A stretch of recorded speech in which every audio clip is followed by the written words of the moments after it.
আসসালামু আলাইকুম everyone, welcome to shortcut. আজকে আমরা যে বিষয়টি নিয়ে আলোচনা করব সেটি হচ্ছে রুলস অফ ইনফারেন্স। এখন ইনফারেন্স অর্থ কি সেটা তো আমরা জানি, অনুমান। তো এখানে রুল অফ ইনফারেন্স কি? আমাদের কাছে অবশ্যই রুলস যেহেতু বলছি, তাহলে বুঝতেই পারতেছি যে আমাদেরকে আমরা অনেকগুলো রুলস নিয়ে কাজ করব, তাই তো? তো আমরা কি করব, একটা আর্গুমেন্ট আমাদের কাছে দেওয়া থাকবে, সেই আর্গুমেন্টটার কনক্লুশন আর হাইপোথিসিস দুইটার ট্রুথ ভ্যালু গুলো বা আউটপুটটা টটোলজি আসে কিনা, বা আমরা যা অ্যাজাম্পশন করতেছি কনক্লুশন তা আসতেছে কিনা, এই জিনিসটা হচ্ছে আমরা চেক করব। আমরা শুধু চেক করবো যে আর্গুমেন্টটা কতটুকু ভ্যালিড, ভ্যালিড কিনা, এই জিনিসগুলো আমরা হচ্ছে চেক করব। তো আগেই বলে নিই যে আর্গুমেন্ট আসলে কি, তাই তো? কোয়েশ্চেন থাকতেই পারে যে আর্গুমেন্টটা কি। আর্গুমেন্ট হচ্ছে অনেকগুলা প্রপোজিশনাল স্টেটমেন্ট যখন একসাথে থাকবে তখনই ওরা হচ্ছে আর্গুমেন্ট। যেমন হচ্ছে আমরা কন্ডিশনালস দেখছিলাম না? কন্ডিশনালস এর কি হয়? যে ২ টা প্রপোজিশনাল স্টেটমেন্ট থাকে। তো তখন যখন ওই ২ টাকে একসাথে করলে তখন ওটা হচ্ছে একটা আর্গুমেন্ট। চলুন একটা আমরা হচ্ছে আর্গুমেন্ট দেখে নিই। তো এখানে আমরা দেখতে পাচ্ছি এখানে একটা এক্সাম্পল দেওয়া আছে, তাই না? তো যদি আমরা এখানে একটু তাকিয়ে দেখি যে এটা আমাদের একটা কন্ডিশনালস দেওয়া আছে, তাই না? যেটা আছে কিসে? If it is a snowing, if and then আছে, রাইট? কি বলা হয়েছে? If it is snowing then I will study discrete mathematics. তার মানে যদি আমরা ইট ইজ স্নোয়িং এটাকে পি কনসিডার করি, আর আই উইল স্টাডি এটাকে কিউ কনসিডার করি, তাহলে দেখতে পাচ্ছি যে এখানে একটা ইমপ্লিকেশন চলতেছে, তাই না? যে এখানে আমরা কি পাই? P implication Q, right? Then এখানে দেখি আমরা কি দিছে? It is snowing. এই যে ইট ইজ স্নোয়িং এটাকে আমরা কি ধরছিলাম? পি ধরছিলাম। সো এই জায়গাটা ভাই পি দেওয়া আছে। যখন দেয়ার ফল বলবে, দেয়ার ফল মানেই হচ্ছে আমাদের হচ্ছে একটা এরকম সুতরাং I will study discrete mathematics. তার মানে কি বলছে যে কিউ। সো আমরা এটা নিয়ে আলোচনা করব অবশ্যই। কিন্তু এখন আমি আপনাদেরকে জানার ক্ষেত্রে তো এটাই হচ্ছে আমাদের রুল অফ ইনফারেন্স একটা আর্গুমেন্ট। ঠিক আছে? সো আর্গুমেন্ট থেকে কিভাবে আমরা কনভার্ট করে নিব, এটাই হচ্ছে এই ওয়েটা। আমরা একটু পরে এটা রুলস গুলো দেখবো, শিখবো। তারপরে আমরা কিভাবে আর্গুমেন্টটা ভ্যালিড কিনা এটা চেক করতে হয় এটা শিখবো। কিন্তু আজকে আমরা যেগুলো নিয়ে আলোচনা করব সেটা হচ্ছে শুধু রুলস গুলো নিয়ে জানবো। আমরা নেক্সট লেকচারে রুলস গুলো কিভাবে ইউজ করতে হয়, কিভাবে আর্গুমেন্ট গুলো ভ্যালিড কিনা এটার পরীক্ষা করতে হয় ওটা দেখবো। ঠিক আছে? তো আপনাদের জানার ক্ষেত্রে বলে রাখি, রুলস অফ ইনফারেন্স এর ভিতরে আপনাদের কিছু প্রিমিসেস থাকবে, কিছু বা একটা কনক্লুশন আসবে। তো প্রিমিসেস কোনগুলো? যেগুলো আপনাকে দেওয়া থাকবে লাইক এইগুলো। যেমন এখানে যেটা দেওয়া আছে কি? প্রিমিসেস। এগুলো হচ্ছে আমাদের প্রিমিসেস। আর এটা কি তাহলে? আমরা যখন এইটা সত্য হলো তারপর আমরা কি পাবো? এটাই হচ্ছে আমাদের কনক্লুশন। যেটা হচ্ছে আমরা লাস্টে পাচ্ছি এটা। তো আমাদের রুলস এর ভিতরে যদি এখানে এটা দ্বারা কি বোঝানো হচ্ছে? যদি এই P সত্য হয় তাহলে Q সত্য হবে। তাই তো? P সত্য হওয়ার পরে Q তাহলে কি হবে আমাদের? সত্য। যদি P আ এখন এটা যদি সত্য হয় তাহলে আমরা কি P কে কি ধরলাম? P এর আউটপুট হচ্ছে আমাদের কি? ট্রু। তাহলে Q টা আমরা কি পেলাম? ট্রু। আর আমরা একটা জিনিস কি জানি যে যখন আপনার প্রিমিসেস আর কনক্লুশনের ট্রুথ ভ্যালু গুলা টটোলজি আসবে তখন সেটা রুলস অফ ইনফারেন্স ফলো করতেছে, আর এটা এই আর্গুমেন্টটা কি ভ্যালিড। এটাই হচ্ছে আমাদের বোঝার একটা ওয়ে যে আর্গুমেন্টটা ভ্যালিড কি না, এই জিনিসটা। আচ্ছা, তো কথা না বাড়িয়ে আমাদের যে রুলস গুলো আছে একটু রুলস গুলো জেনে নিই বা দেখে নিই।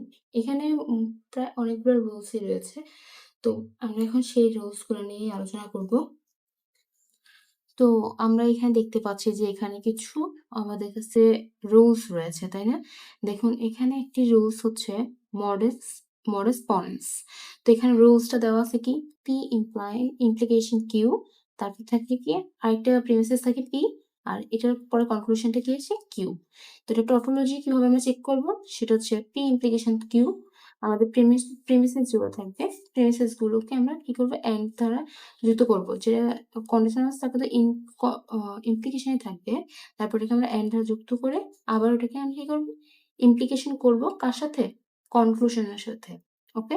তো সেম ভাবেই মডাস পনেন্সের পরে মডাস টলেন্সেও আমরা যদি দেখতে পাই সেম একই কাহিনী, জাস্ট এই ক্ষেত্রে হয়েছে কি পি ইমপ্লিকেশন কিউ তো ঠিকই আছে, বাট এখানে হচ্ছে কি নট কিউ হয়ে গেছে। নট কিউ হলে তখন আমরা এই কনক্লুশন আকারে কি পাই? Not P. ঠিক আছে? এখন এতগুলো নাম বা এই রুলসগুলো মুখস্থ তো হবে না, প্র্যাকটিস করতে করতে এটা মেমোরাইজ হয়ে যাবে আশা করি। তো এখানেও টটোলজি চেক করার সেমই কাহিনী, যে প্রিমিসেস গুলোকে অ্যান্ড দ্বারা, যেমন এই একটা প্রিমিসেস, এই একটা প্রিমিসেস, এই প্রিমিসেস গুলোকে আমাদের হচ্ছে কি অ্যান্ড দ্বারা যুক্ত করতে হবে, করে আমাদেরকে ইমপ্লিকেশন করতে হবে কার সাথে? কনক্লুশনের সাথে, তাই না? যেহেতু এটা প্রিমিসেস, এটা প্রিমিসেস, আর এটা হচ্ছে সি, তাই না? কনক্লুশন। দেন আমাদের নেক্সট রুলস কি? সেটা হচ্ছে হাইপোথেটিক্যাল সিলোজিজম। তো হাইপোথেটিক্যাল সিলোজিজমে কয়টা ইয়ে থাকবে আমাদের? আমাদের কাছে তখন প্রপোজিশনাল স্টেটমেন্ট করা থাকবে। তখন আমাদের কাছে থাকবে হচ্ছে ৩ টা। যদি দেখি যে পি, কিউ, অর, এখানে আমাদের কয়টা ছিল? পি, কিউ, তাই না? আর এখানে হচ্ছে আর ৩ টা থাকবে। সো আমাদেরকে প্রিমিসেস গুলোকে আগে সাজিয়ে নিতে হবে। যেমন এখানে এই যে একটা, এই যে একটা। সেগুলোকে সাজায় নেওয়ার পর আমাদের হচ্ছে একটা কনক্লুশন আসবে। কনক্লুশনটা তো আসবে, এগুলো কিভাবে আসবে? এই রুলস গুলো ফলো করে। আমরা কিভাবে একটা আর্গুমেন্ট থেকে রুলস গুলো ফলো করে কনক্লুশন অব্দি নিবো, তারপরে কিভাবে চেক করবো এটা ভ্যালিড কিনা, এগুলো সব আমরা হচ্ছে নেক্সট লেকচারে দেখবো। তো আজকে শুধুমাত্র আমরা কি করবো? জাস্ট হচ্ছে রুলস গুলো দেখে রাখি। তো তারপর নেক্সট রুলস যেটা, সেটা হচ্ছে ডিসজংটিভ সিলোজিজম।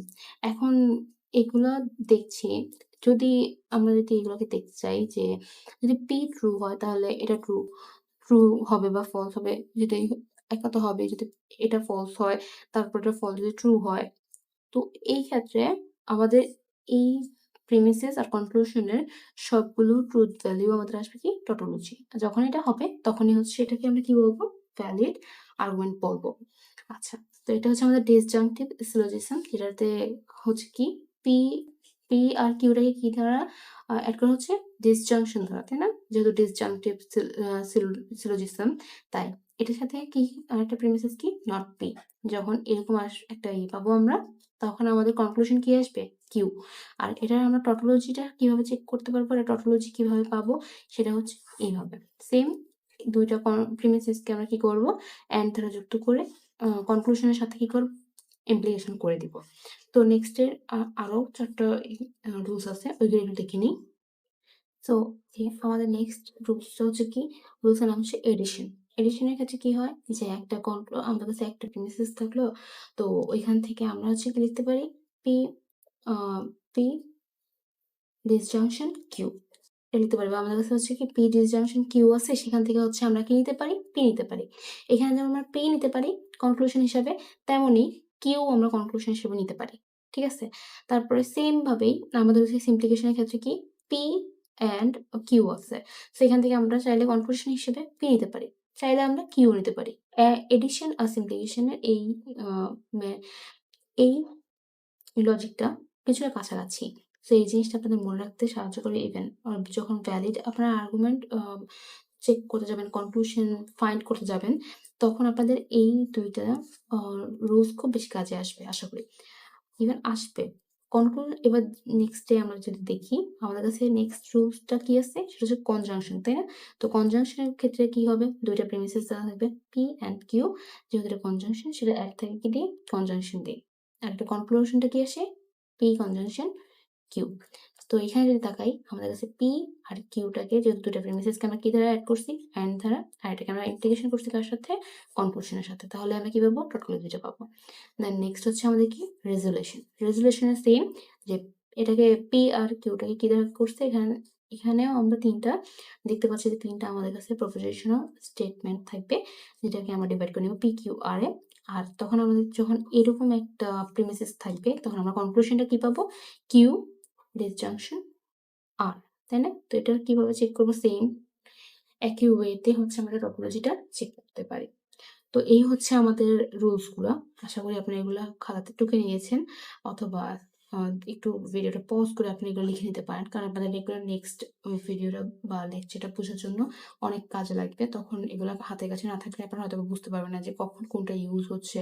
যদি পাশে লিখেই থাকবে হয়তোবা, তখন ধরতে পারবে না হঠাৎ করে যে এটা কেন ইউজ হচ্ছে। তো আশা করি আপনাদের এই লেকচারটা কিছুটা হেল্পফুল হয়েছে। তো আমরা নেক্সট লেকচার অব্দি ওয়েট করব। সুস্থ থাকবো, ভালো থাকবো। আল্লাহ হাফেজ।